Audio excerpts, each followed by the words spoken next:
নমস্কার। প্রথমেই বলে রাখি পুরো ভিডিওটা দেখবেন প্লিজ। আজকে নতুনত্ব এক রেসিপি নিয়ে এলাম, যেটা হলো পটল ভর্তা। আশা করি আপনাদের খুব ভালো লাগবে। ভর্তা তো আপনারা অনেক কিছুই খেয়েছেন, একবার এই ভর্তাটা খেয়ে দেখুন তো কেমন লাগবে। প্রথমে আমি পটল নিয়ে নিয়েছি এবং পটলগুলো ওপর থেকে ছিলে নিয়েছি, মানে চেঁচে নিয়েছি, এবং মাঝখান দিয়ে একটা ফালি দিয়ে নিয়েছি। আর এখানে আপনারা পটলগুলোকে বীজ রাখতেও পারেন, আবার নাও রাখতে পারেন। আমি রাখিনি, কারণ আমরা অনেক সময় খাই না পটলের বীজটা।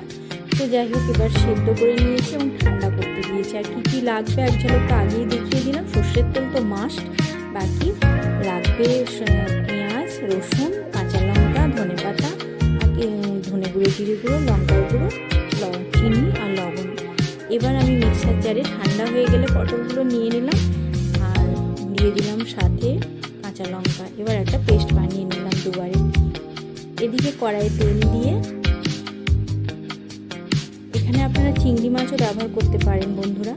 আমি শুধুমাত্র কিন্তু এখানে পটলের এটাই করেছি, অসাধারণ লাগে এটাও খেতে। তো যাই হোক, এবার দিয়ে দিলাম কালো জিরে এবং পেঁয়াজ আর শুকনো লঙ্কা দিয়ে দিলাম। এখানে রসুন থেতো করে দিয়েছি, আপনারা এখানে কুচি কুচি করেও দিতে পারেন। এবার দিয়েছি চিনি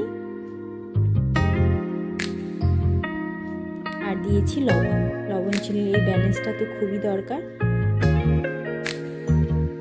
এবার একটুখানি নাড়িয়ে গুঁড়ো মশলাটা দিয়ে দিলাম, ধনে গুঁড়ো, জিরে গুঁড়ো, কাশ্মীরি লঙ্কার গুঁড়ো আর হলুদ গুঁড়ো। এরপর আমি পেস্ট করা পটলগুলোকে দিয়ে দিলাম।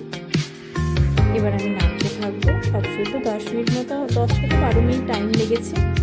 এবার নাড়তে নাড়তে যখন জলটা শুকিয়ে আসবে তখনই প্রায় আমার তৈরি হয়ে যাবে।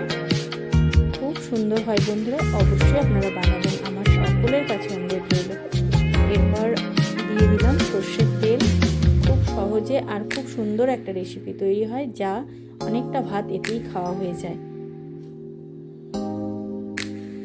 এবার ওপর থেকে সর্ষের তেল আর ধনেপাতা ছড়িয়ে আমি এটাকে পরিবেশন করব। অসাধারণ একটা রেসিপি বন্ধুরা, অবশ্যই আমাকে জানাবেন আপনাদের কেমন লাগলো। ভালো লাগলে একটা লাইক, শেয়ার, কমেন্ট অবশ্যই করবেন বন্ধুরা। আপনাদের ভালোবাসায় আমার পেজটা একটু একটু করে বাড়তে শুরু করেছে। তো অনেক অনেক ভালোবাসা, অনেক অনেক ধন্যবাদ আমার নতুন পুরানো সমস্ত বন্ধুদের। তো চলুন আজকে এই পর্যন্তই। টাটা বন্ধুরা।